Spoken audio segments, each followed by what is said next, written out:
welcome to another installment of Tag Me In, where the triple threat brain trusts to tag over the good, the bad, and everything in between in the world of professional wrestling. Now, I probably should say duo because Jaeger may make his way here, but he had some things to take care of. So if he blesses us with his presence, then it'll be back to being the triple threat. But we got the dynamic duo right now of Tag, myself, the unofficially official Lip Dizzle, joined with none other than the less than stealthy unicorn himself, hailing from Recluse, Scoopster, Loomis. I can't give the stare, so just Mm, imagine it, formulate in your brain, and boom, there you go. right? I don't have an intense stare like that. I mean, and you know what? And of course, ladies, he may not be here now, but he is here in spirit. But if he does pop up, then I mean, you'll get a welcome surprise of Mr. Jaeger Bombastic. So fantastic that if he was here, he would give you a beautiful ASMR kiss to the masses and always to make sure that he had your back. But And we that's facts. that is facts. But what also is facts is the world of professional wrestling just going crazy with just everything, everything, Hmm. everything, everything. Um, and of course, if you haven't been checking out Scoot's Instagram, he's been updating during the times of the updates to make sure that you all were updated. See how many times I threw update in there? To make sure that you guys were always well informed on the goings ons in the worlds of professional wrestling, primarily in terms of both WWE as well as AEW. So, but Scoot, what we got on the docket today? So the third member, Jaeger, had brought it to the attention, and I read some more into it. Mr. Adam Cole has been offered multiple contracts and has He turned has. them all down. Hmm. So the question is: Is Adam Cole gone? Is he out?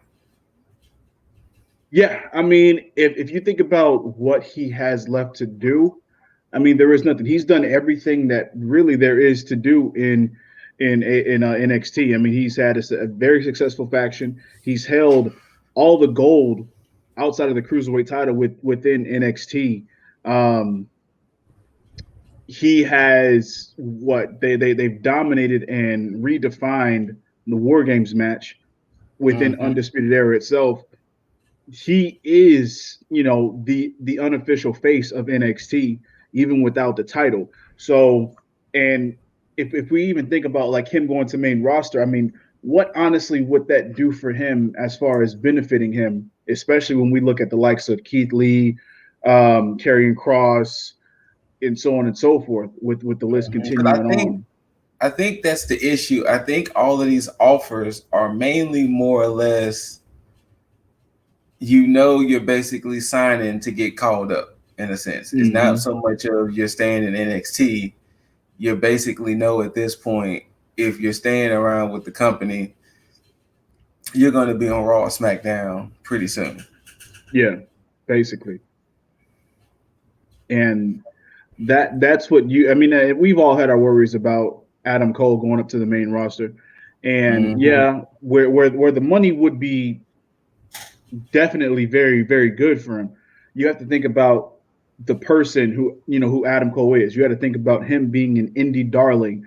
It within promotions like New Japan, within promotions like Hmm. Ring of Honor, and so on and so forth, to the point to where he has more leg room to grow within these companies, and especially with him being within the WWE system.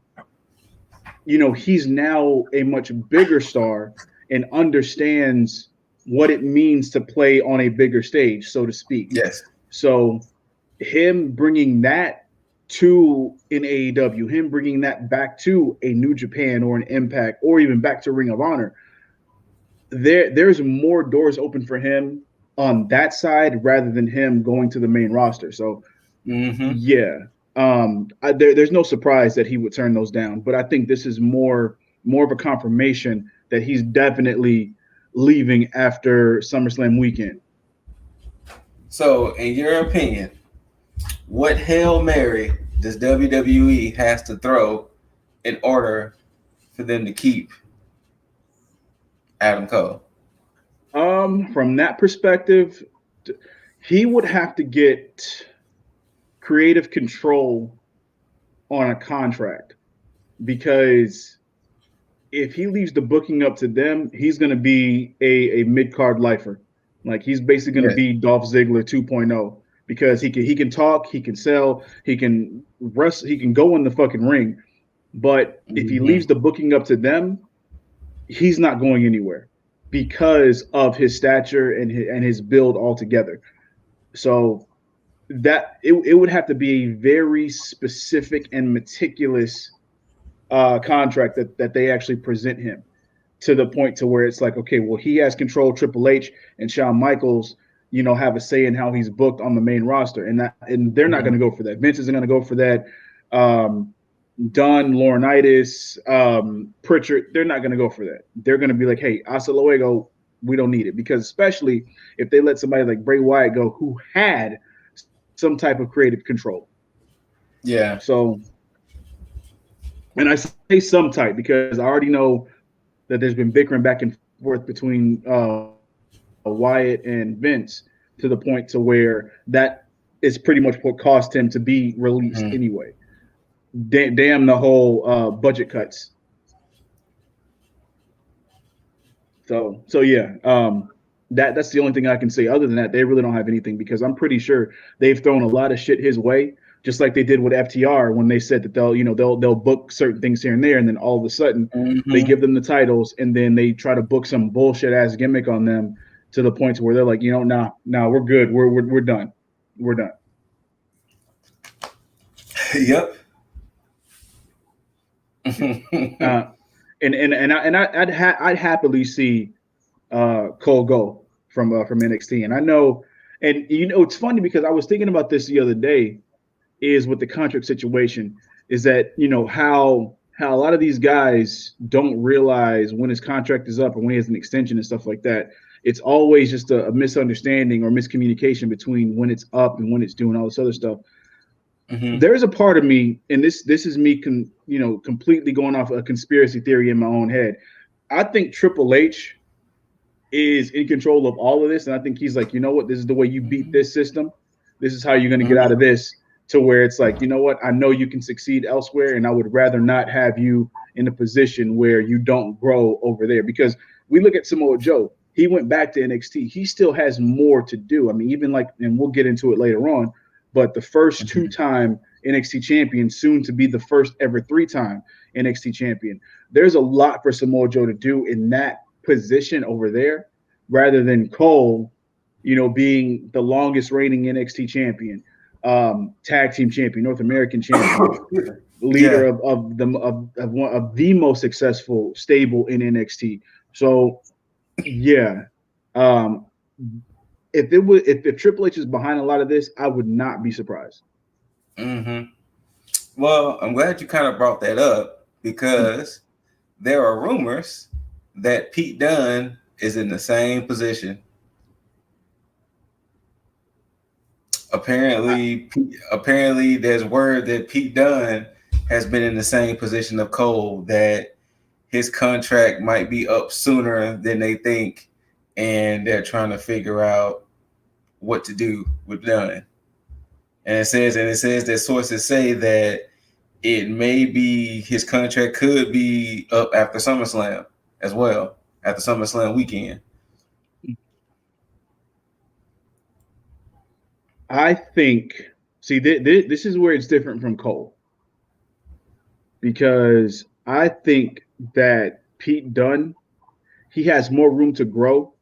So with Cole gone, this would actually benefit Dunne a little bit more, especially, of course, we'll get Mhm. into it as well.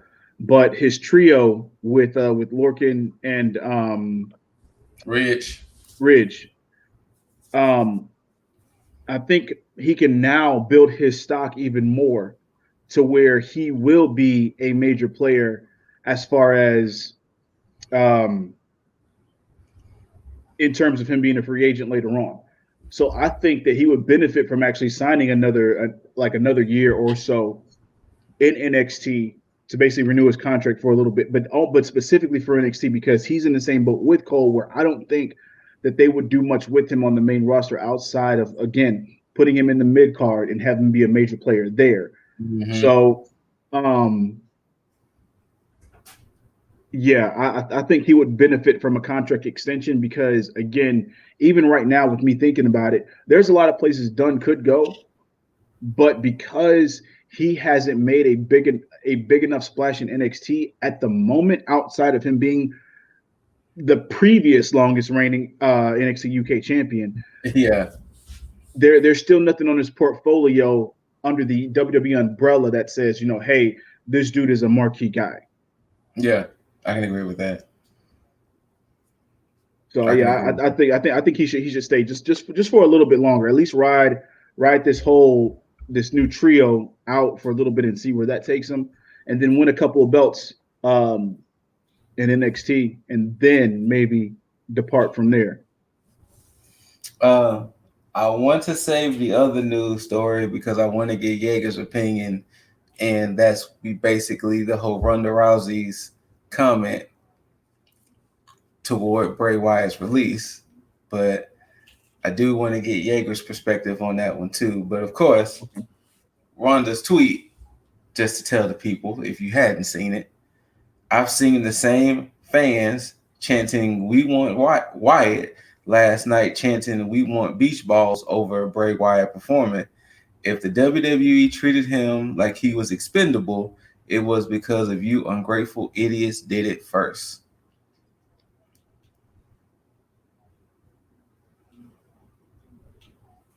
Yeah, seen his tweet, dissected it, and there was a point where I almost agreed with her for a split second. But Mm-hmm. then my logical mind kicked in and the gear started turning. And I realized that, and I mean this with all the respect slash disrespect in the world. Okay. Fuck Ronda Rousey, the professional wrestler. Oh, you just made that young lady back there very happy. And I say this for this specific reason because one, yeah, all respect to her, you know, doing the whole WWE thing, actually treating it seriously in the very beginning in her what 1 to 2 years that she was there. Here She and she she like she years some change. yeah, so she went through the whole like tour and everything and did the whole on the road thing. And all respect to her, she didn't pull a Goldberg where she only came every now and then. Like she wrestled on as many shows as she could. So Mm-hmm. respect to that. But then there's this other side of me that's like, okay, would she have been booked the way that she had been booked had she not been Ronda Rousey, the fighter? So Absolutely not. so now that leads me to this situation, her tweet. You know when you're because of course you're a dog owner. Mm-hmm. So when you have a dog and that dog is not catered to, 9 times out of 10, that dog's way of expressing his disapproval of the way that you've been raising them, he or she, they usually act out. They'll Mm-hmm. usually use the restroom inside the house. They'll give some type of sign that you're not doing your job as a dog owner. Yeah, my So dog usually gives the most judgmental looks. see, so during that time, and this is and so and yes, there was because I went back and looked on this. There was, I believe it was during that time of the whole the leader of worlds thing with Bray Wyatt Yeah, yeah. and Matt Apparently, Hardy. it was doing Bray and Matt Hardy. Apparently, one of their matches, the fans was chanting some stuff or whatever. But yeah, Okay. Now, those of you who are watching this, you can easily sit because I will give all the time in the world in the comments and everything for y'all to sit here and tell me how well was that received. it wasn't well received because It they was already fumbling Wyatt then, and then they fumbled broken Matt Hardy. So when you have two fumbles in a row, it's going to be hard to try to put that together. mm-hmm.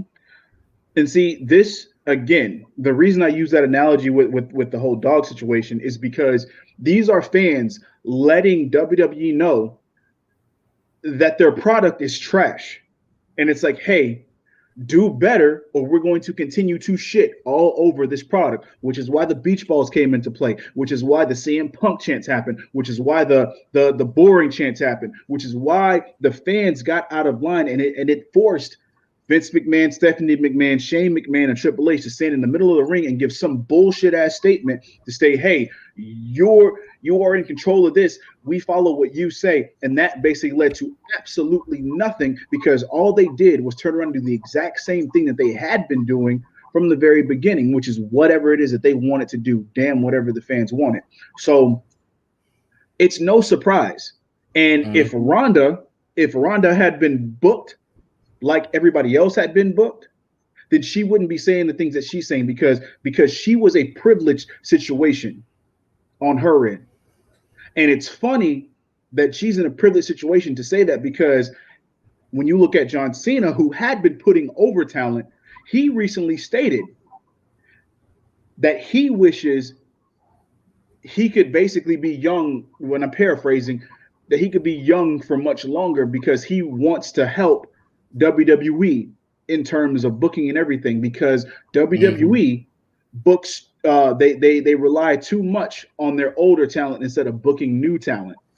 Yes, This is coming from I John was gonna Cena. potentially bring that up for a hot tag situation, but yes, you're right. Cena Okay. did make those comments, and it's kind of hinting of what I've said before with the whole WWE won't create a new megastar anymore because Vince Mm-hmm. doesn't want that power um, given to those people. He doesn't Yeah. want a John Cena who could be like, hey, they calling me for Suicide Squad. I'll be gone for about 6, 7 months. Peace.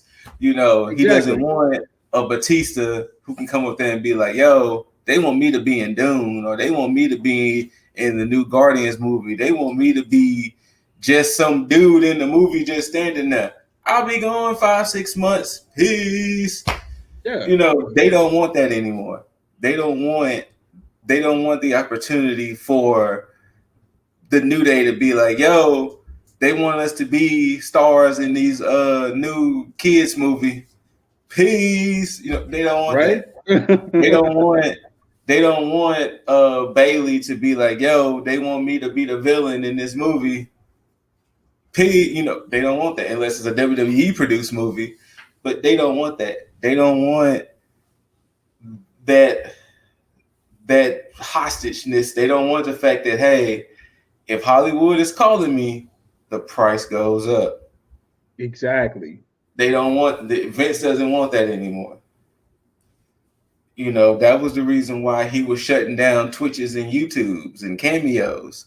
Because it's like, oh, if y'all keep getting money like this elsewhere, then y'all gonna start demanding me for more money because obviously you must be popular. So obviously y'all gonna be like, well, Vince, the price goes up now. They're gonna be like, I Exactly. guess Vince must have had watched that Dave Chappelle skit back on the Chappelle show when they announced he had got that $50 million, and everywhere he went, it was like the price went up. Mm-hmm. You know, Vince doesn't want that to happen, so that's why Cena and Batista will be and Brock will be the last three people who's going to get that opportunity. At this point, yeah. I mean, other than Roman, who has the potential to be that, He does. um, but I think what they're doing with him is they're putting so much on his plate to make him basically the mark. They're booking him so well to where it's like he's not going to care about doing anything else because of the fact that he is basically being booked the way that he should have been booked a long time ago. So, yeah, that's just trash.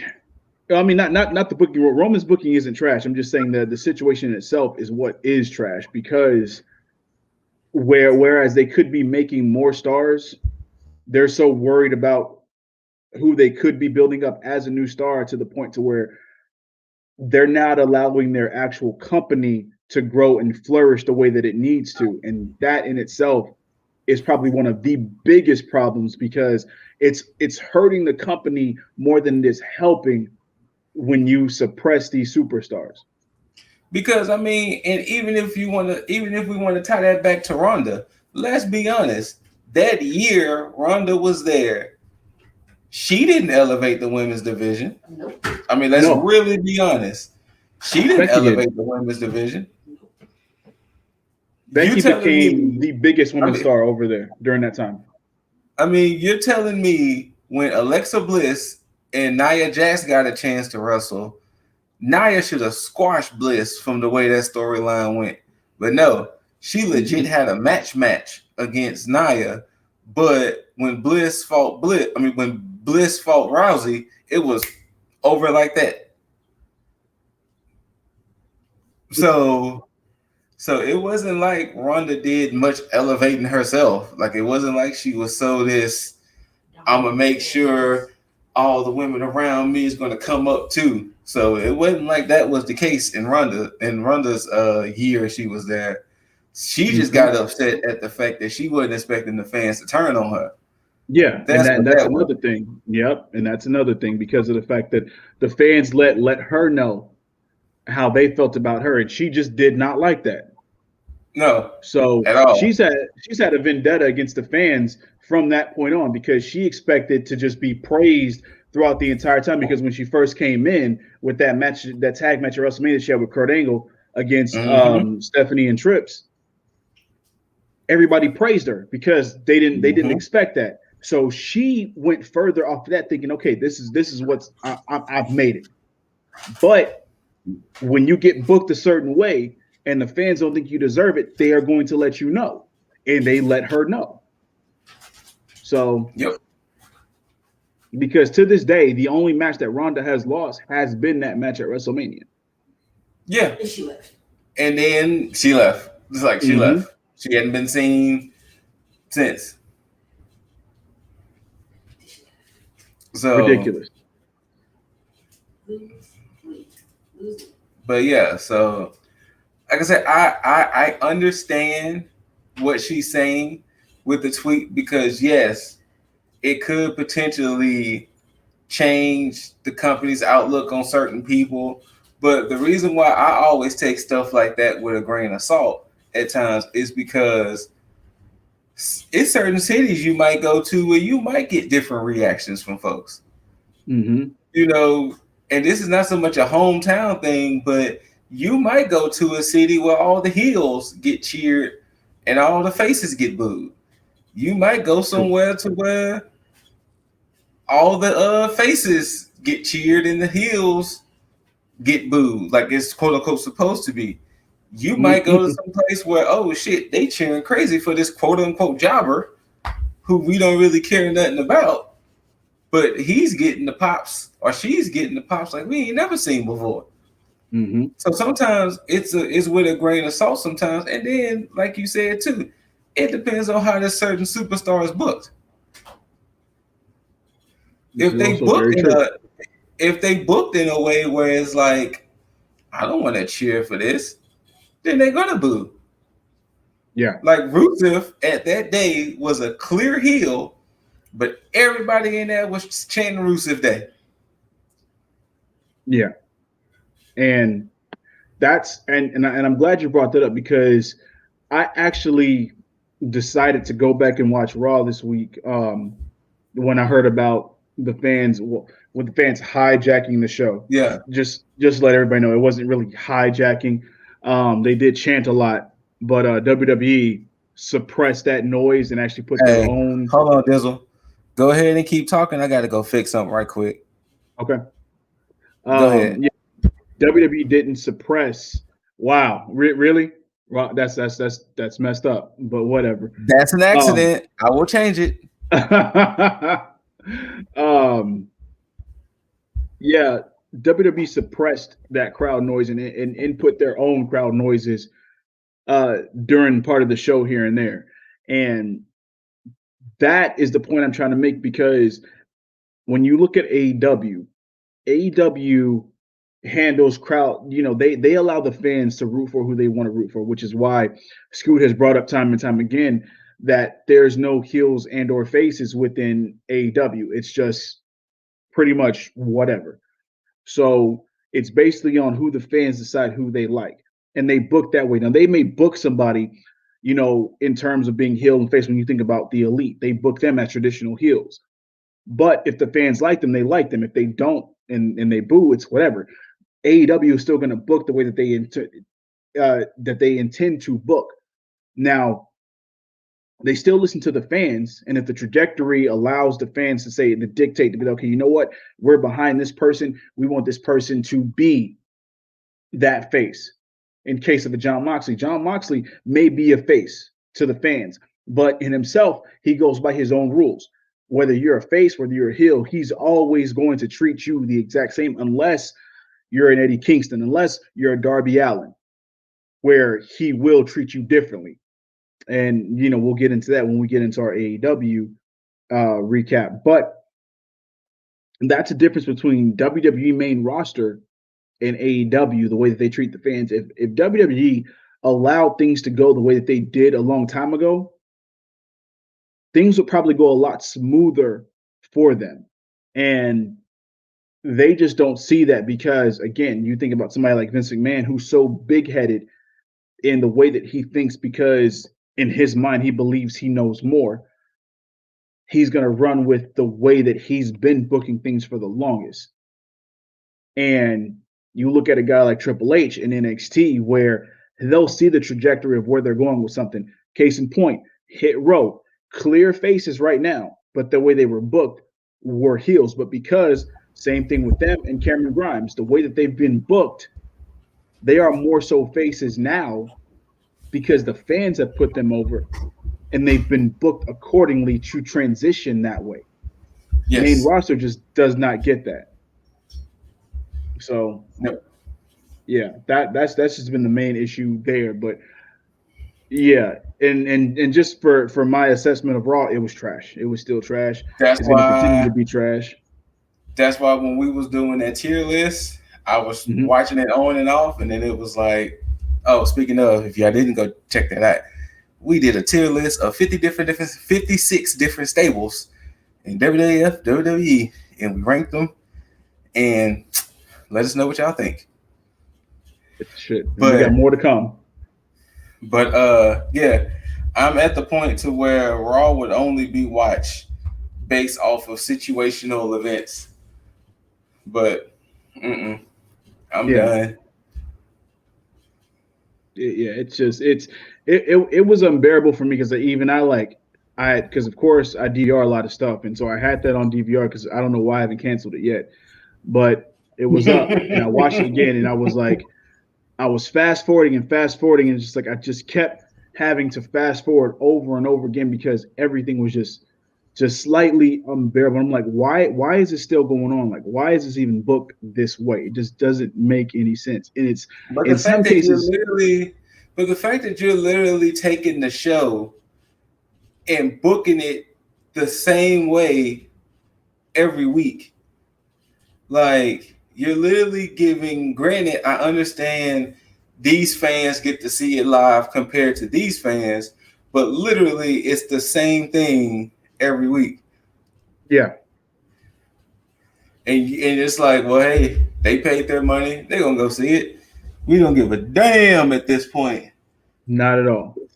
So I don't know. I don't get it. Like I don't. You have so much talent, so many ways you can take things, but then you still constantly doing the same shit. And then you wonder why people get booed, people get cheered, people get fatigued, your numbers slip, you get stuff like this. You wonder why, honest, you know what? To be perfectly honest with you, if they was to take a secret poll in that locker room, I would not be surprised. At least 35 to 40% of the wrestlers would be like, I wouldn't mind leaving. Oh yeah, I believe Maybe it not so much going to was. AEW, but at least leaving WWE system. I think it was Dax. If it wasn't Dax, it was somebody else. But I remember one of them going on record to say that, yeah, the amount of text messages they get about how just frustrated a lot of the current guys on the brand are with the product is crazy. So like all these guys are being held hostage under Yeah. contract They're to the being point. held hostage under these contracts, and it's one of those situations to where you got to either ride it out or get released, or ride it out and get. I don't know. Right? It's like I that's the feel only bad option for they the got. guys who wants to do something else, and unfortunately, they can only do that. Yeah. It has to fill away, because not only that, but to deny someone's talent, to deny someone's skill. Like I can see, like I said, with the whole Rick, like when we talk about Monday, with the whole Ric Flair thing, that's a whatever. It's not like Rick was wrestling. It's not like Rick was really managing. It was just really for that little cheesy storyline with Charlotte and Lacey Lacey Evans. Evans. So it wasn't like it was one of those, oh, Rick was detrimental to the company. And that's the Yeah. reason why I hated the way people treated it that way. It was like, Rick wasn't really doing nothing, guys. Calm down. Yeah, exactly. But you see Bray Wyatt. Here it is, because Mickey James said something amazing about that Bray Wyatt situation. Oh yeah, she She definitely was like, did. "Oh, so you mean you gonna take this man gimmick who was over and give it to somebody else?" And then when you realize, then it's like, "All right, boom, you can go." Like when you take some of these people who recently left and who was recently released or fired or whatever you want to call it, the issue is that this is a chance now. A lot of these people can have a career renaissance. True. There's not too many times now a person in the WWE system can have a career renaissance. Like right now, we're not going to see um, Ricochet become world champion No, not in the slightest. unless it just somehow leads to it. But as of right now, Ricochet, Morrison, and a lot of these other guys won't see that title again. And they The definitely last deserve. person, the last person who's probably going to truly get that career renaissance like that, maybe if you want to count Drew McIntyre, you can. But really, Kofi Kingston is probably going to be the last person. Of that And, size? and, and maybe Big E, because most likely Big E is going to win the world title. But Oh, it wouldn't be definitely. so much a career renaissance with Big E, because ever since New Day, his career never really been down. But Kofi Kingston is probably going to be the last person, because he got a chance to become world champion. Yeah. But for the most part, nobody's going to really get that push. And then, and in this case, what's necessarily a push in WWE? Yeah, that's an amazing question. What's a What is push in considered a push? WWE? I feel like that word is so loosely used in WWE that we think a push in WWE's case is that they didn't round out 5 wins in a row. Like, you know, they didn't round off 5 wins in a row. Like, oh, could the superstar be getting the push? No, that was their push right there. Them getting them 5 wins week to week to week. That was the push. Like that was it. That was it. So to tie it back to Ronda's tweet, I can understand what Ronda is saying, but at the same time, you can't really say that due to the fact of if you're booked in a certain way, how do you think the fans gonna react? Yeah, that's true. Like for Especially, instance, like for instance, if all of a sudden, let's just say all of a sudden, not to be racial, not to stereotype or anything, let's just say in 3 weeks, Damian Priest started looking like Pablo Escobar or Scarface, it's gonna be like, what the fuck is this? yeah, You know, it's gonna be like, what in the fuck is this? Then the fans are gonna probably start booing it, not because they hate Priest, it's because what the fuck have you done to Priest? exactly, exactly.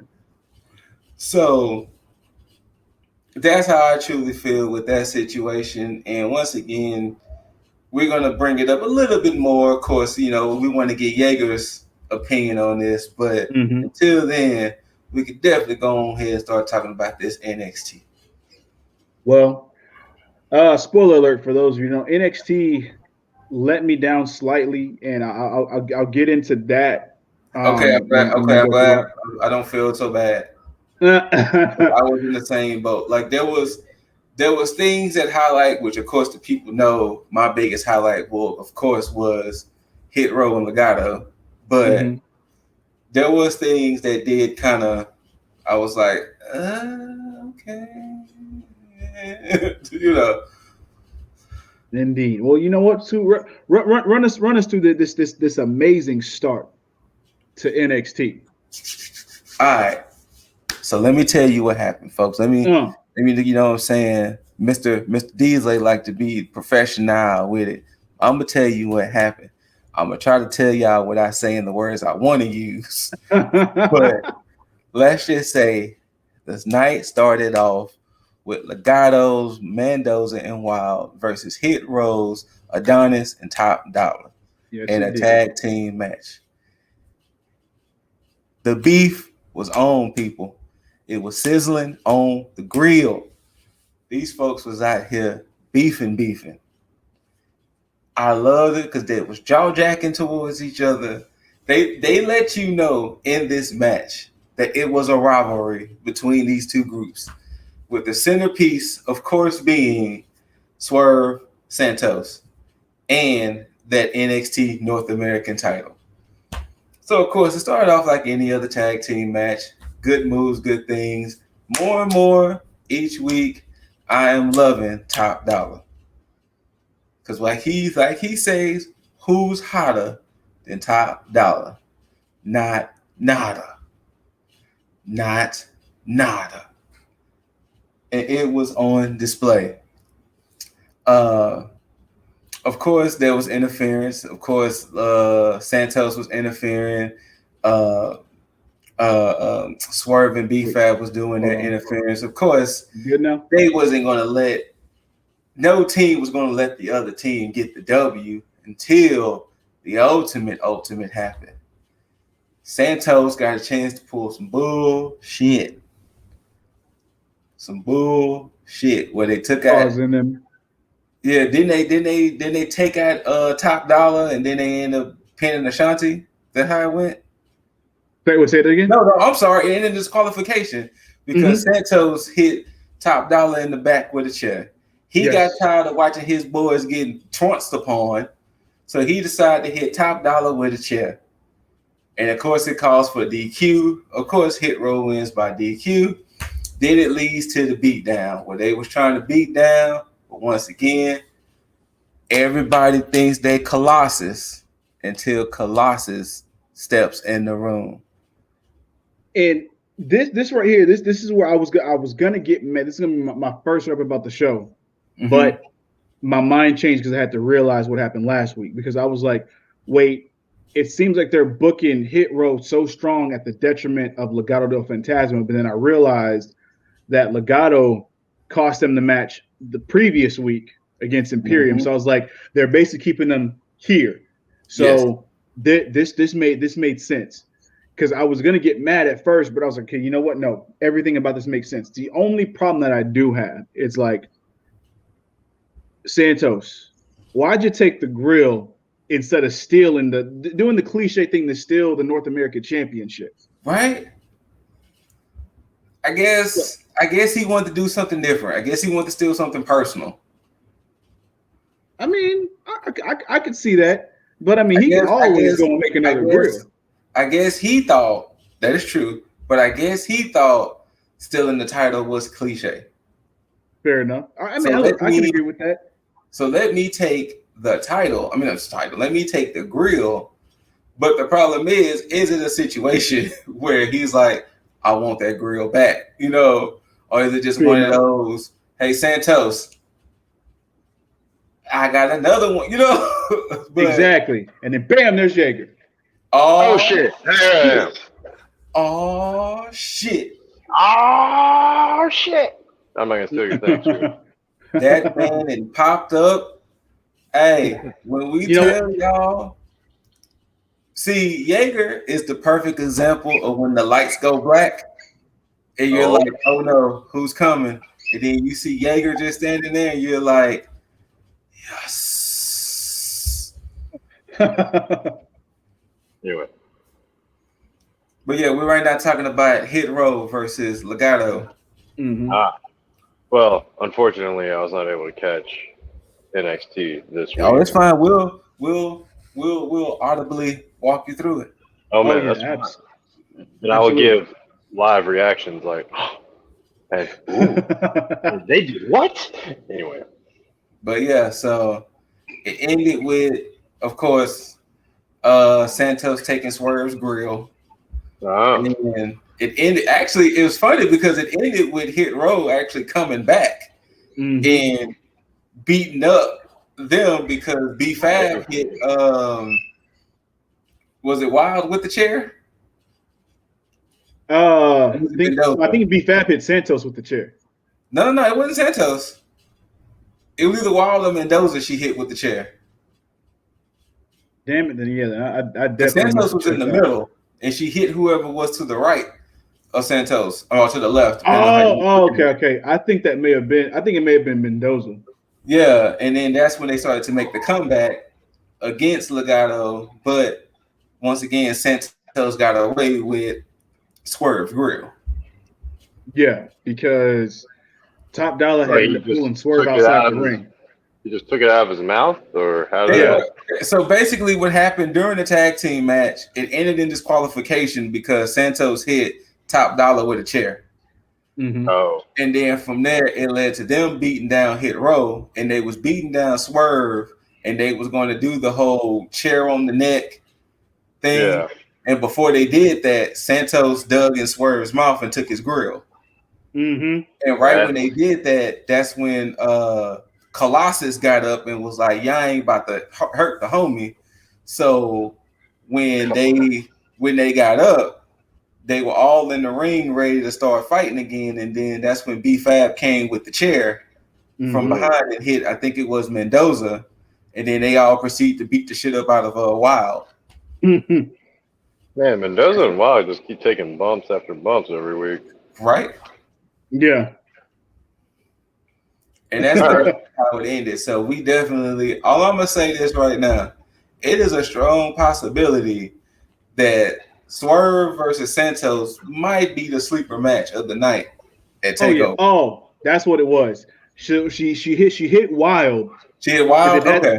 And that's when Top Dollar came and hit that damn drop kick on Santos and that's Mendoza. Right. He hit the double drop kick. Yeah. Oh. That's right. That's what big happened. men do big things. Big men do big things. Because once before, like I said, who hotter than Top Dollar? Nada. But yeah, Swerve and Santos is gonna put on a nice ass match at TakeOver. I feel it. Just like Swerve and Reed did during that that gauntlet match. Or that yeah.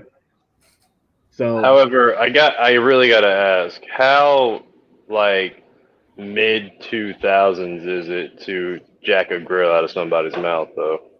Well, that's what Lip said. Lip said he couldn't do the cliche thing by taking the title, and I said, well, I guess he didn't want to do the cliche thing by taking the title. I mean, yeah. I was just like, all right, but that just reminds me of something that you would hear like of stories in like high school or middle school, like, man, that fool jacked my girl, yeah. blah blah blah, like, like, all right, that's nasty, but all right. Yeah, it's like, yeah, heavily unsanitary. Oh But, yeah, we are in a pandemic, people. This is not a perfect. It's like we're not in those times anymore. We're just, we can just, be free with the germs. You got to be cautious around here. But I'll yeah, ask what's in that's. the scoop later. Oh yeah, he's definitely gonna have something for you. Okay. But the next shit was actually the beginning of what would start the downtrend of the things that pissed me off about this show. Speaking of cliche stuff. Downtrend. Yes, because again, because you had hopped on a little bit after. I basically prefaced this being I was not happy with NXT overall. Loki, So, I swear to God.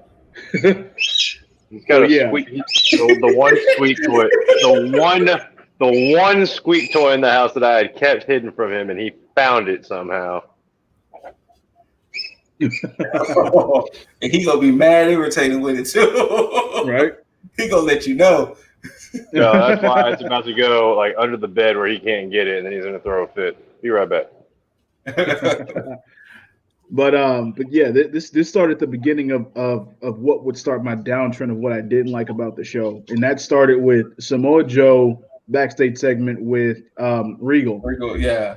And yeah, it's cool to the precaution. No, you're good. It's cool. It's cool to have the precaution of not wanting Joe to get out of hand because he is provoked. So my thing is, Joe didn't have a match. Like, so there's no reason for him to be on the show. So it's like, if that's the case, why not just leave Joe off the show or have him or say, hey, you know what? Leave. Because if there's no reason for you to be there, especially if you're not management anymore, why are you there? Because you would think, Regal would be like, Joe, I need you to go home. Correct. Go home. Like that would make more sense. Or if he was caused, or matter of fact, if the segment that happened with Cross happened earlier, and then they had that whole issue, then I could be like, okay, well, hey, if you're going to be here, I'm going to put security. But it just made no sense for him to be like, yeah, I'm going to keep security around you when when you don't really have a reason to be here. You don't have a match. But it's the cheesy way he said it.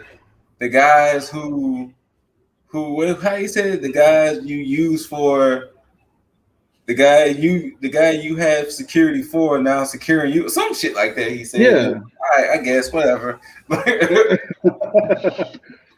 It just threw me off a little bit, because it just left me as like, then just send him home. Why use that? Yeah, why use that manpower to cover somebody who's not really obligated to be there right now? And neither was Cross, but because he wanted it. He wanted it that bad. He really did. Oh my God. But after that, we get a returning Rich Holland against Ikemenjiro. Now, I know how you let me take the reins before, but I'm gonna go ahead and take the reins on this one if you don't mind. Okay. Oh, I do not at all. This squash match lasted way too long. Damn. It did. Shouts out to Jiro with the watermelon drip, but this match lasted way too long. Way too long. Yes, it was good to see Ridge again, and him doing what he does, but it lasted way too long for a squash match. Let's see. Jiro was just featured in the tournament, so I guess they wanted to give him a little more shine, right? But the problem was, it would have been different. I think literally Jiro did like 3 moves. Yeah. It was put this way. The only thing that got the heat more on Ridge was that he stripped the jacket off of Jiro. Yep. And then the moment he did that, the crowd went crazy. The crowd was like, "Oh hell no! How dare you take that man's jacket off?" But other than that, that match lasted way too long for a squash match. Yeah. Now, Gerald definitely sold his ass off for Holland. He did. But other than that, it was pretty much paint by the numbers we expected this was going to happen. The moment that Ridge Holland had a match, it was like, yeah, he's definitely going over. Yes. But yeah, after that, only Lorcan and Pete Dunne got in the ring with Holland, and Pete Dunne got on the mic and talked about how they were the three most dangerous men in NXT. So they didn't really they didn't establish that they were a stable. They're just three of the deadliest men in NXT. Yeah. But this I'm happy about for Lorcan's sake, because for so long we've talked about Danny Burch and Only Lorcan being an amazing tag team who was deserving of the tag team titles, but then didn't do anything with them. So now that Burch is hurt, Lorcan is able to be in some type of role that presents a promising future for him with Dunne and Holland. So he can kind of get that rub with these two and then build his stock up along the way. And if they are stable, I don't know who's supposed to be the leader, because Ridge Holland has a lot of moments that I've seen since he's returned that show him like, yo, I'm the big dog here. And these motherfuckers are attacking. Done. I assume it'll be done due to the fact of he's quote unquote the veteran. So I'll assume Dunne will still be the leader, while Ridge will just be like his, not so much. I mean, he'll be more beyond than just his heavy, but he'll be his heavy. More that makes sense. Heavy. Yeah, right. I don't know. Let's see. Did they go into a match of this, or did they pretty much? I think they just talked about what was going to happen during this portion, because I think this went pretty much right into the match between Fish and Cole. I'm sorry. Fish and Strong. Wow. Ooh, speaking of which, sorry, Yeager. Speaking of Cole, is just the fact that now we have two halves of Undisputed Era infused with one another. Yes. And this, of course, is the weaker of the two because it ended in a night. So yeah, fuck it. We'll just roll into it. So Roderick Strong with the coal mine. Let me get my shit off, because Bobby Fish. But go ahead, Scoot. Was out there. Wait, boy, boy, mine was out there. The Diamond Mine was out there, yes. And boy, oh boy, this match was boring as hell. Well then, I really truly hate being that guy, but I did not. Whoo boy. What shit is there to get off then if this match was boring? That was the shit I was getting off, that this match was. Okay. No, definitely. This was the one time that I didn't see Fish in the best light, nor did I see Strong and Diamond Mine in the best light, because honestly, this match led to the fact that Strong and Kushida is going to happen.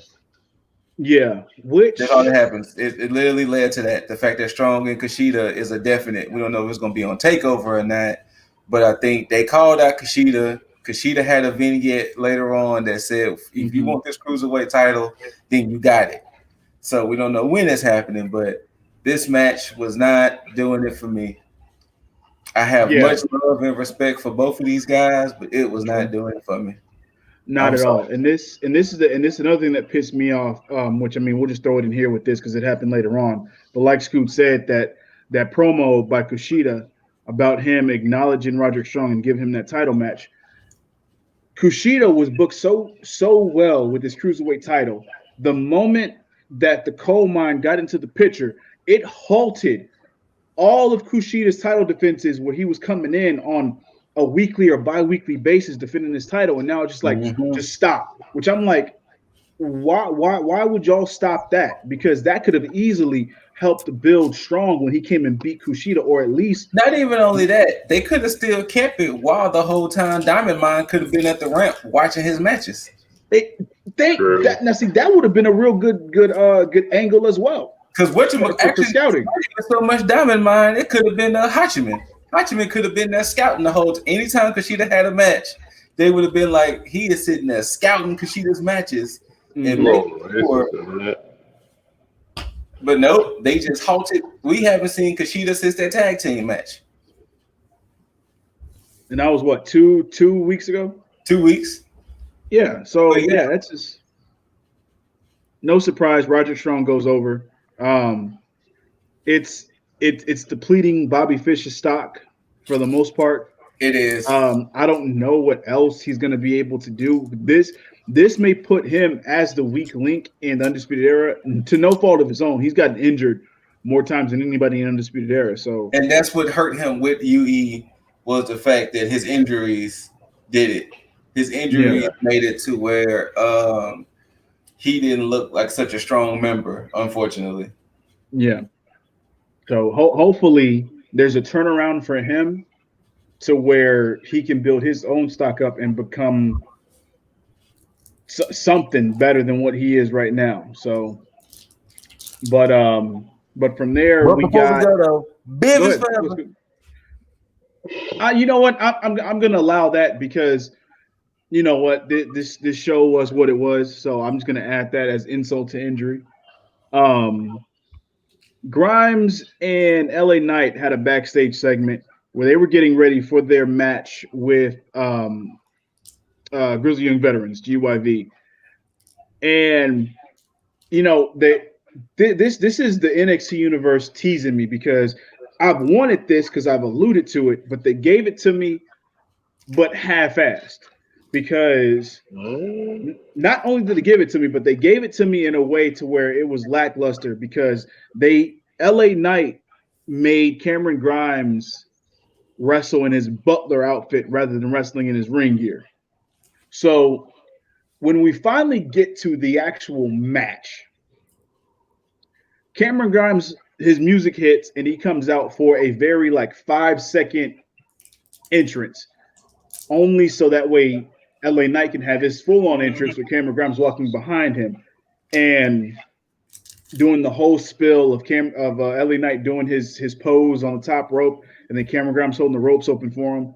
And then you get GYV coming out and doing their spectacular shit every single time, getting on the mic and basically stating that everybody should know that if you're in the tag division in that ring, you need to step aside or get run. I'm paraphrasing, or get run over by GYV because that's the status quo when it comes to Grizzly Young Veterans. This was not well. I mean, it was surprising for a second because I didn't know if I expected LA Knight and Cameron Grimes to win, but there's a part of me that did not expect GYV to win because that's clearly who went over. But they did it in a way. Oh, go ahead. Since Jaeger didn't see it, you leaving out the one detail. So they were. So of course the match went on.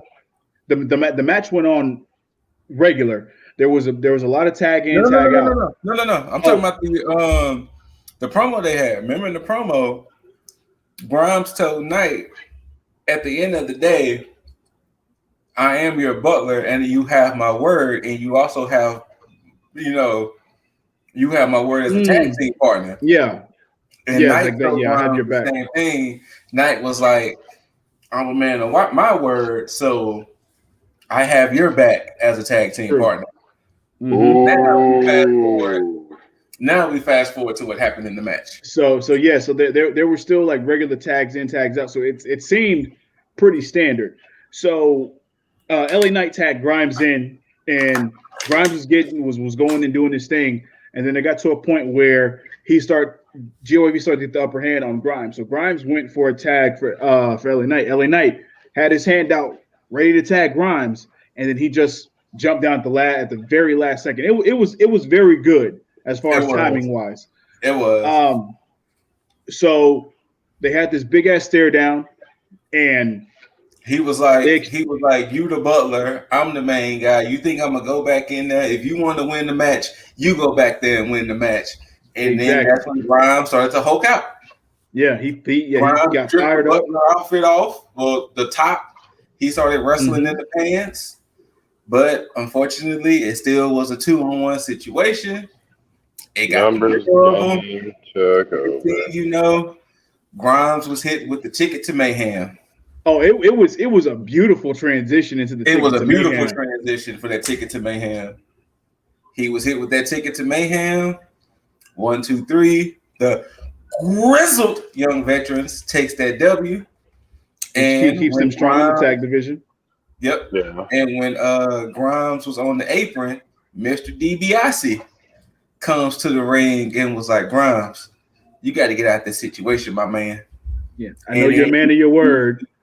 He proceeds to go, he proceeds to help Grimes to the back. Yep. Says, I know you're a man of your word, but you got to figure out a way to get out of this, which, of course, is going to lead to them at TakeOver 36. Grimes is going to find a way to get himself out of this whole Butler situation and still win that $1 million championship, which is where he's going to win that shit at TakeOver 36 because it makes the most sense. And they're booking this shit very well. Mm-hmm. So, yeah, I have full faith in this whole storyline. Hey, before we go, because I don't know what was the next match, but can we go ahead and get this out the way? Because let's just go ahead and discuss this. Zoe Stark and Io Shirai was at a restaurant.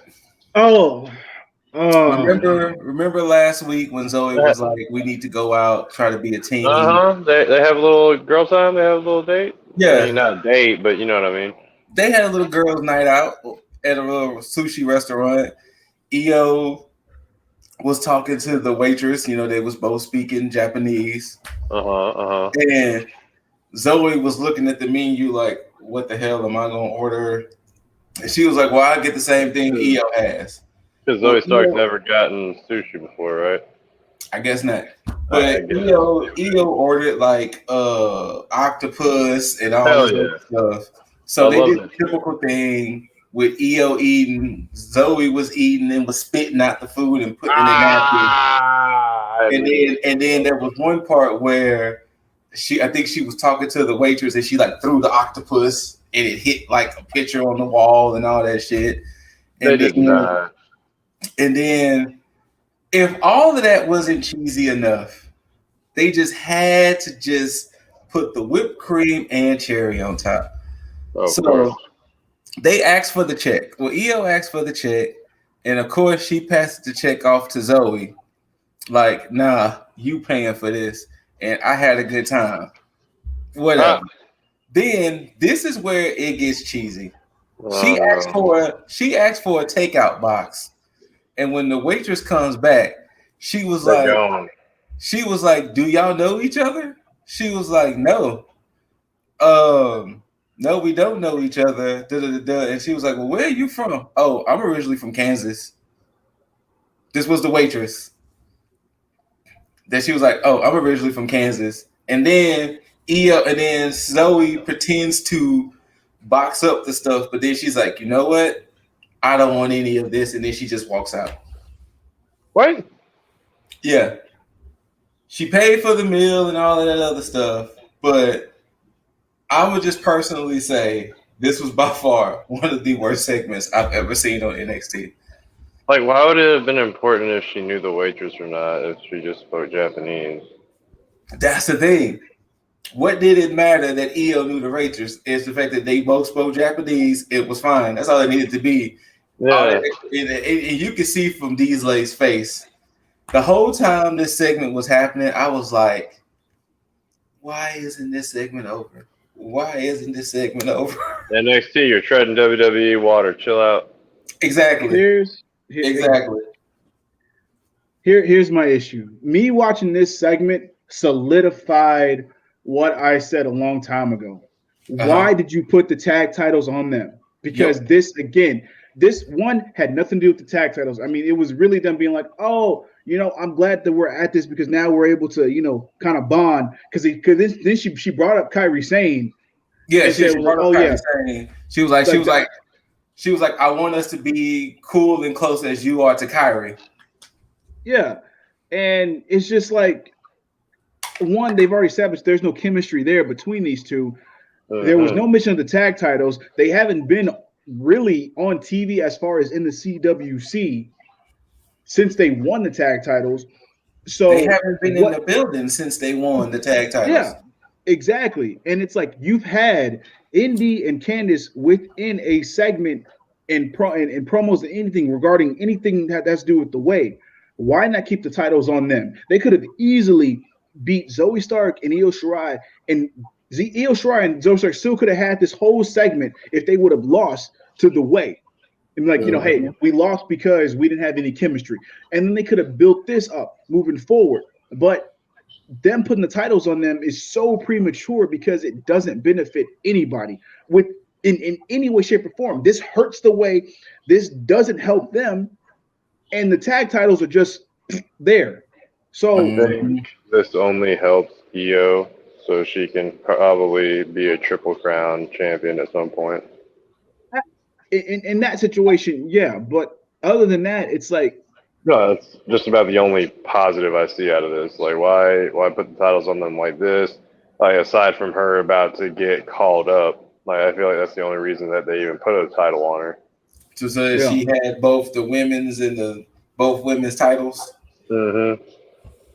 But yeah, it wasn't a good. Excuse me, sorry, it wasn't a good segment at all. Like it was. It sound like it. It was very cringe. Very cringe. Very, very fucking cringe. I don't want to go to the next segment, but I just have to go and get that out the way. No, I'm glad you did because I didn't want to have to deal with it, and I know it was going to piss me off. But I'm glad that you had the idea to bring it up now because now we can go from something that was completely cringe and trash to something that made the most sense and was fucking awesome.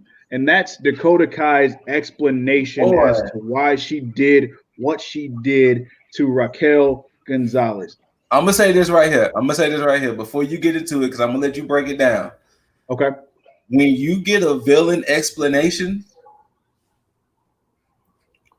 you know how sometimes villains have explanations and you're just like, fam, that's why you're a villain? Shut the fuck up. Go on somewhere. This heel / villain explanation is up here. Oh, shit. Yeah. It's up here. She did that. And I'm going to let Mr. Deasley break it down for y'all. But she did that. She has all the reasons to be upset. Yeah, and it's like you can't even be mad because everything about it makes so much fucking sense. Because so the way that she broke it down was she basically stated that she picked Raquel up from obscurity, and they brought in the fact of how she lost in the Mae Young Classic against Casey Catanzaro, and how basically she gave her a role, and she basically. She basically stated that she used Raquel without saying that she used Raquel because the way that she worded it was that Raquel got rid of everybody standing in Dakota's way along in the journey to her championship.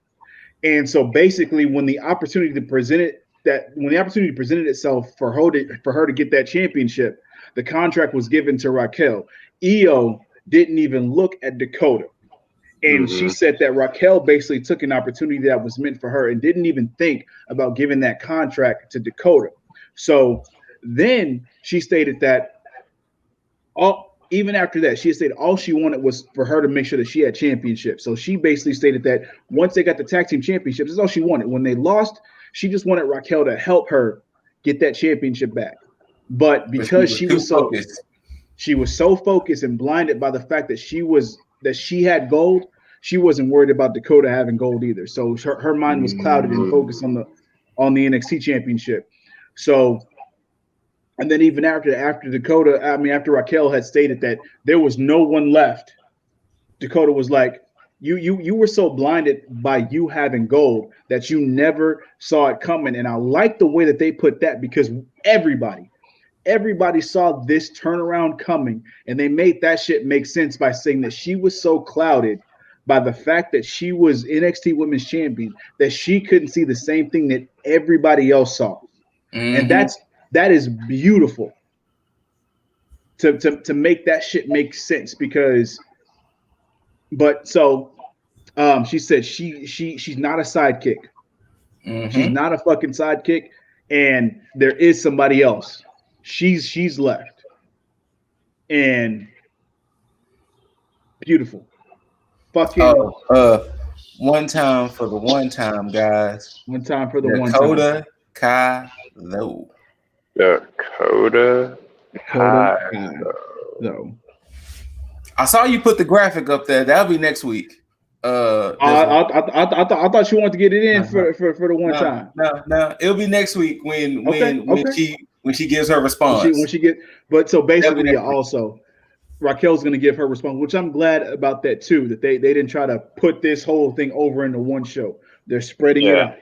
So kudos. Oh, another segment we need to get out the way.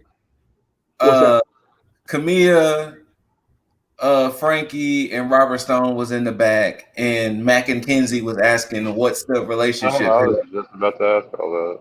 Yeah, and Mac and Kenzie asked what's the relationship here, and Frankie was like, it could be a takeover, it could be working with them, but the thing is, I'm not used to working with losers.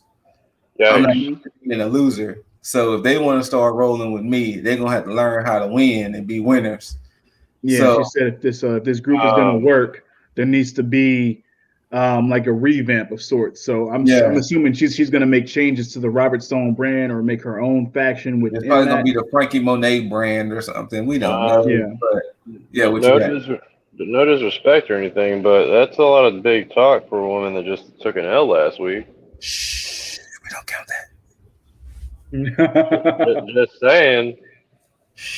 I'm not used to working with losers, even though I just won last week. You didn't see that, Jaeger. It didn't happen. Oh, okay. All right. It didn't happen. Man, I must be getting old in my young age.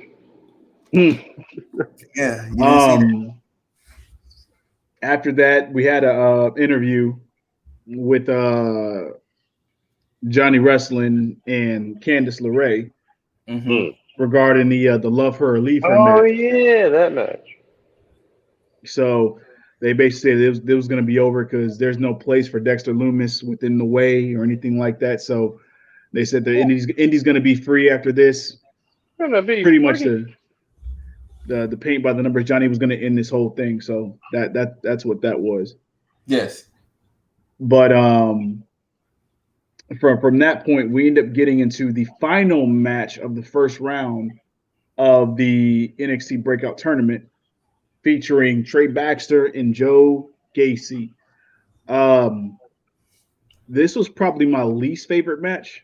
It was. It wasn't as exciting, to say the least. I'm sorry. Mm-hmm. And to be honest with you, I was not expecting the winner either. Yeah, same. So it looks like they're doing the same type of match on both sides of the brackets. They don't like. Basically small man, big man, with the big man pretty much going over on both ends, so that we can get a big man match between Odyssey Jones. But basically now Trey Baxter hit a sweet 450 stomp on Joe Gacy, and that's how he won the match. Oh shit. Yeah. Well, it wasn't necessarily a 450, it was a somersault. It was a somersault stomp. It was a over stomp. It's funny because Tempest from Wrestle Talk kind of pointed this out too when I noticed. It's not a 450 because it was funny how he said he was like it was a 360 because he landed in the same position that he landed in. So it really wasn't a 450 stomp. It was more of a 360 stomp. It was more of a 360 stomp. Yeah. So it was still nice, but that's how Trey Baxter beat Joe Gacy. Which those damn top rope stomps just they make me cringe a little bit because I'm like, I don't. just again. A lot Hey, of momentum. You could really like stiffly hit somebody. Yes. yeah, Yes. that's Absolutely. what worries me. But I will say this about, I mean, the negative stuff I had to say aside, this is the one thing that I don't get about WWE main roster, because NXT is basically building up the future for you with having these tournaments, with building up these new stars to have them have some type of momentum behind them to elevate them and push them so that way they'll be ready for the main roster side. But it's like all this shit is for naught at NXT because all they do is do whatever the fuck they want to do on the main roster to the point to where, well, sorry, to the detriment of those that actually transitioning up to the main roster. So it's like, what's the point of NXT and these breakout tournaments anyway if all they're gonna do is be fed to the main roster and become nothing Mediocre. but, yeah, at best. Yeah. So, yeah, but it is what it is. I still look forward to this tournament, and the end of it, I still see Duke Hudson winning this whole thing to have his heel run on NXT. So, Nah, man, Odyssey Jones. I don't know. Odyssey could end up winning it. he could, but I see them building him as like a sympathetic heel.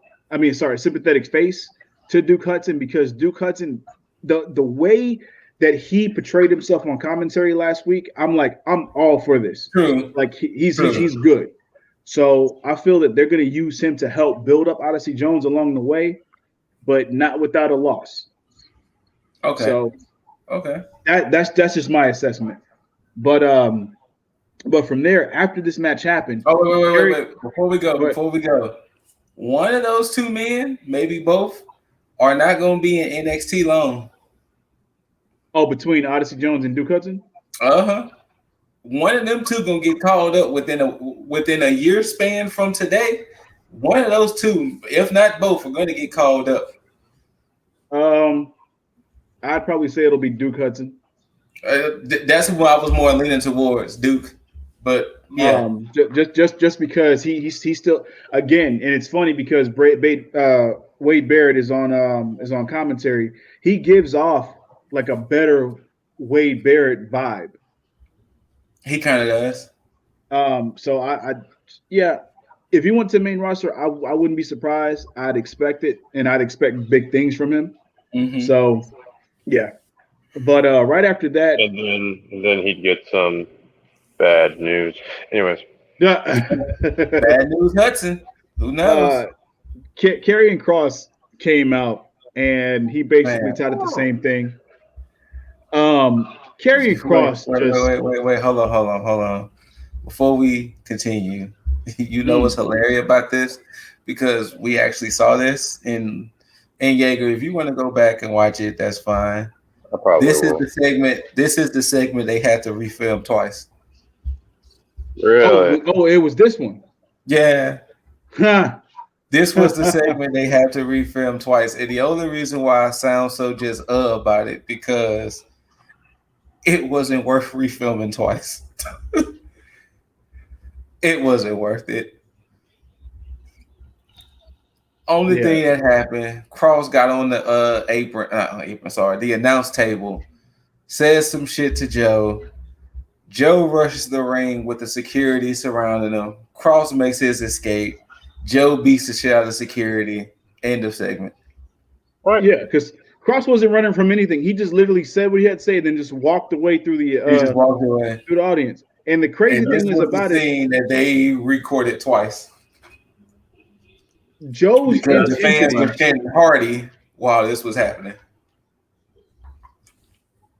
Joe's intensity was the best thing about this whole thing, because Joe just gives off a "Hey, I'm gonna kill you, motherfucker, once I get my hands on you" vibe, to the point where I'm like, "Yo, there's nothing more believable than Joe right now." Period. Mm-hmm. Kross looks like a shell of himself, because even when he came out, I'm just like, yeah, he doesn't even, because I mean, they keep showing him without Scarlett, and since he took that L to Jeff Hardy, he doesn't even seem like the guy who was running roughshod over NXT anymore. No, not at all. Like his whole demeanor's changing. I think that he's starting to understand that because it's like his mannerisms reflect that. And that's the crazy thing. So yeah. Good old WWE main roster. They break you down so they can build you back up to maybe something. Yeah, I mean, I still hope for the best, but I don't expect much on main roster for Cross. At least right now. Wait. The quick sidebar to that. Okay. If you're looking at both shows, look at the champions of both shows. You have Bobby Lashley, who, by the way, quick sidebar with Bobby. Bobby had a segment with Oldberg Monday. Oh, that whole segment was just wait. Oh, the funniest part about this segment, Jaeger, because I know you didn't see it. No. Bobby Lashley was looking at Oldberg like, if you don't get this white motherfucker out my face, I am going to break this bastard. There was no intimidation in Bobby's face at all. No, none. Goldberg's promo wasn't intimidating, and Bobby was looking at him like, I am going to kill you, old man. Do not make me. I will slip a disc in your. Do not make me hurt you, old man. Do not make me hurt you in front of your damn son. Which I feel bad for that. That's the way Bobby was looking at Oldberg the whole time when Oldberg was doing his little promo in Bobby's face. Bobby gave off this look like, I am going to kill this guy. Fuck him being a legend. Fuck who y'all chanting for. Fuck this who next shit. I am going to kill this man at SummerSlam. So you have that. Then you have the tribal chief on SmackDown. Who's wonderfully. Yeah. Where does Cross fit in any of this? No. Cross, he can't be his dominant self. And then if he would have ran to Bobby Lashley and Lashley shuts that shit down, then it would have been like, oh, well, Cross going somewhere. You badass until you got to the champion, and now you ain't the badass no more. So the problem is, Cross is going to be in a very unique position when he fully goes to Raw, because you're going to have this other big intimidating man along with the Damian Priest, along with the Sheamus, along with the Drew McIntyre, and the champion Bobby Lashley. It's going to be like, how are you going to make yourself a different dominant big man with all these other big men that are on the same roster as you? Exactly. How are we supposed to be intimidated by Cross when Damian Priest got a better debut than he did? Damian Priest did. You're right. Keith Lee got a better. Oh yeah, he sure did. I mean, hell, regardless of what we like it or not, T-Bar and Mace are still there, who are other big men. So you have a lot of big men who are just there. How is Cross going to make himself dominant in that Raw landscape? I guess he shows up and puts a whooping on Bobby Lashley. I don't know. But I mean, if they book him like that. Ultimately, in the end, if they book him to lose against Bobby, then that would be for nothing. True. Yeah. They need to go ahead, beat up Lucha House Party. Like, so I don't know. Yeah, this whole like trying to figure out or dissect main roster is almost impossible because of the nonsensical decisions that they make. I mean, it's just why? Exactly. Yeah, just why the fuck is any of it happening for the most part? Speaking of why the fuck is anything happening for the most part? This main event. Can we really be honest? Can we really be honest? Yeah, go ahead. Y'all go ahead because I have no idea what happened. So remember, the rules were if Johnny wins, Dexter Lumis is gone. If Lumis wins, they'll give Johnny a chance. They'll give Lumis a chance. Yeah. If Lumis wins. It started off like a typical match. Of course, at some point, Indy ran out there. Candice came out there. It led to a fight, brawl, this, that, and the other. They were still doing the same old, same old. And you know how it ended, Jaeger? Oh, no. Johnny Gargano hits the one final beat to Dexter Lumis and gets the 1, 2, 3. Now, this is the thing that makes this next part interesting, but Johnny Gargano made it better on Twitter. Oh, did he? Johnny Gargano made it better on Twitter. So, Lumis lost. He's in the ring. He's defeated. They're taking they're taking Indy, and they're going up the ramp. Indy says, fuck it.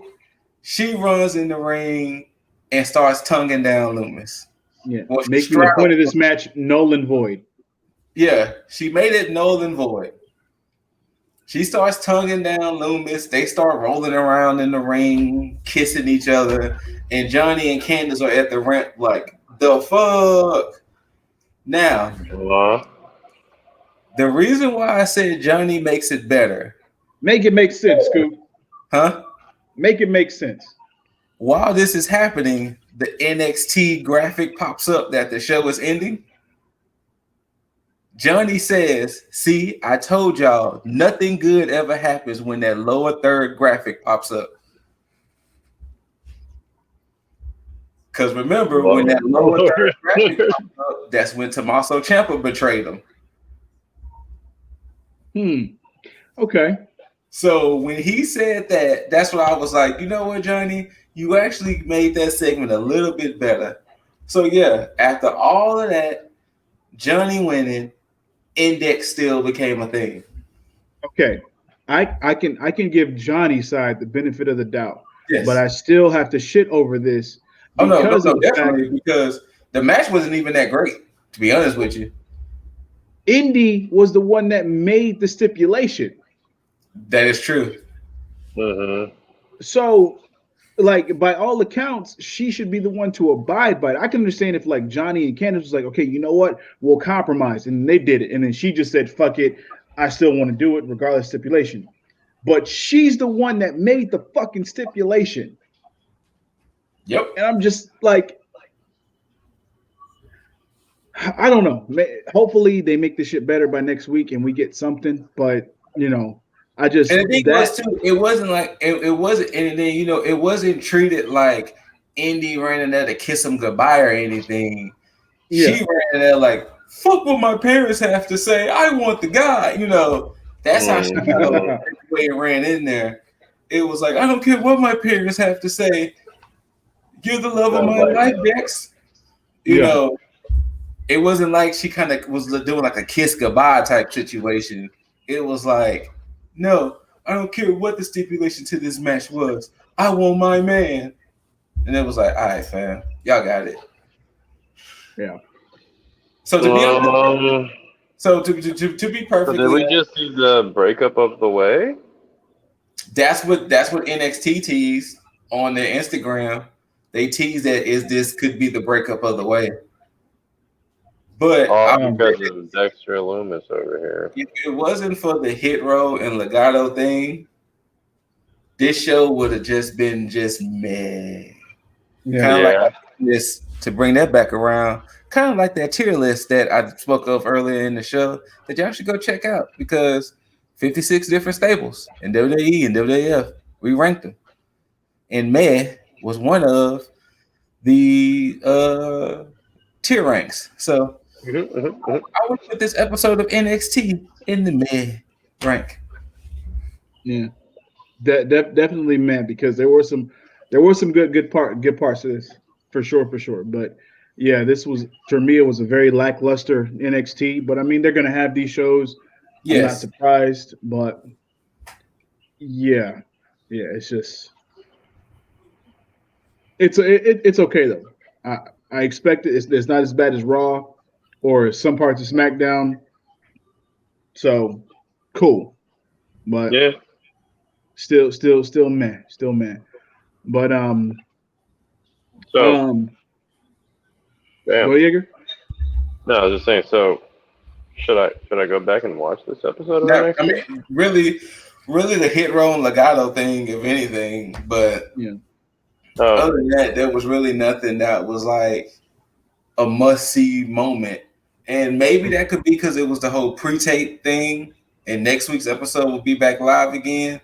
Maybe that's the reason, but it wasn't really nothing worth checking out, honestly. Not to like, if you got something better else to do and or watch. Yeah. Like AEW. Sir. I mean, sir, not to cross promote or anything. This is not that episode. This is not the episode, sir. You're right. You're right. We do not have to besmirch NXT for the other. You're right. You're right. Because I mean, again, they're just an alternative. They're not really competition. Yeah. And plus, don't forget. I mean, it's not like one brand kind of kicked the other out on Wednesday night. And then don't forget, these are developmental guys. I mean, that's true. We can't lock them in the same thing. On the same. I mean, so then should I stop? Should I stop doing Jaeger After Dark so we can just review NXT and? I mean, yeah, because it's not. Yeah, because it's not like they're airing at the same time as like AEW's developmental shows like Elevation or Dark. Oh wait, they are Tuesdays. So I mean, we can't help that WWE sees NXT as developmental. It's not their fault, right? WWE Dark. I mean, what? But I will ask the glaring question. Wait. You know what's funny? I'm gonna be all the way honest with you. I don't fully keep up with 205 Live, but you know what 205 Live has kind of became. Wait, it's still going on? Yeah. Is it WWE Dark? It's kind of became like their Elevation, kind of. Oh, wow. No. Like, it'll be Dark because if NXT is Elevation, then 205 Live will be Dark. Damn. To be perfectly honest with you. Ow. Yeah, NXT would probably be Elevation if we're gonna compare brands. Yeah, if we're gonna compare it, NXT would be Elevation. Yeah. And will be Dark. 205. Yeah, but 205 Live is still a thing. So wait, do they even feature exclusively to under 205 wrestlers now? Or from what I've been seeing, I know Odyssey Jones wrestled on there at one point. He's definitely not under Joe Gacy. So I haven't seen it last week, but I think it's been more than just two of. I know Drake Maverick. I think it's became like the new mainstay over there now. But yeah, I think it's kind of became where it just might end up. I wouldn't be surprised if they rename it to something else. Okay, fair enough. Well then, I mean, with that shit said, I will ask the glaring question. Scoot, you got any final thoughts? Hit row, legato, Dakota Kai's explanation, and there you go. Indeed. Jaeger, I know you didn't watch NXT. Of course, Cameron. Yeah, always Cameron Grimes. Of course, Cameron Grimes. I know you didn't watch it, Jaeger, but I mean, based on the description of what we gave, you got any final thoughts?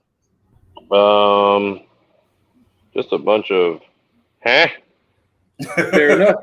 That's probably about as good as it's gonna get on that one. I'll give you that.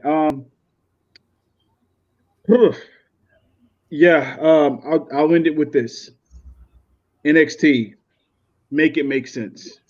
Make it all make sense. Everything. Just make it make sense. Period. Scoot, where can these mother effers find you? Find me at the ScooterRay, IG, Twitch, YouTube, TikTok. That's where you can find me because I don't want to be in the diamond mines this week. You can also find me with the ninjas on the same platforms I just listed, and Absolutely. Anchor, Google Podcasts, and Spotify. Our recent episode of Ninja Banter features these two lovely gentlemen as well. So I got a chance to mix and blend both of my families in one big episode. So that's what you can find me. You can find me just being a neutral party this week. You know, I'm not in the diamond mines this week, guys. You know, sometimes you got to come up for air. And this is the week I came up for air. Right. But more importantly, ladies, I know you missed him. He did. You know, he was absent for a good part of the show. So he came for y'all. Yeah, he came for y'all. So with that being said, I want to throw it to Mr. Jaeger Bombastic. No.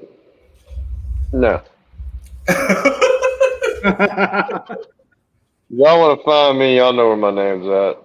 But with the underwhelming sense of this episode of NXT, you know what? Y'all don't get the promo from me. Damn. Fair enough. Mr. Leb Dizzle, what can you suggest to these people who apparently might be a little heartbroken about this bit of news? Wow, that's an amazing segue. Oh my gosh. Oh, it was. Oh, but I mean, because of the heartbreak trail that's left, thanks to Jaeger, if you do need that positivity in your life, need some nice direction to find that guiding light, bars. You can check Lifestyle One Up to get the daily dose every Monday through Friday on all your podcast listening platforms. Just Google it so you can find it. Period, point blank, plain and simple. But if you want to shoot the shit, hit up Lip Deasley at your IGs, Twitters, your TikToks, your YouTubes, your so on and so on and so forth, whatever. Just hit me up. Let me know. But other than that, with this YouTube shit, for all of you who have opinions, concerns, or whatever, whether you loved it, hate it, don't forget to rate it with a thumbs up or thumbs down. Comment down below. Hit that notification bell for all these motherfucking updates, for all the shit that we do. Tier list, reviews, recaps, all that good shit. All right. For the let me address these motherfuckers who want to give shit a thumbs down. Your thumbs down ain't gonna mean shit to us because we're gonna still keep making content, bitches. How about that? Well, that's true. Look, I mean, I'm not wearing the hat now, but I have a hat that says I love my haters. But we're all for the disagreement as well. But again, if you do disagree, just like I said before, make it make sense. It make sense. Forget the making sense. If you got a thumbs down, I'll tell you what you can do. You can turn out the lights, maybe light some candles, maybe turn on some music, get some oil, get you all situated. And you can take that thumb, you can lay down on your bed, and you can put it right up your ass. But that's right. Hey, you might like it. You know, try new things in life. I mean, look, I will say this. There hasn't been a thumbs down yet, but if there is one, I dare you, along with everybody else, to motherfucking subscribe and let us change your motherfucking mind. But with that said, I give it 2 sweet to my bros. Oh yeah. Bada boom. Hey, and as always, and Loki too. And as always, to you beautiful mother effers, I bid you adieu. And a mother effing tag the fucketh out.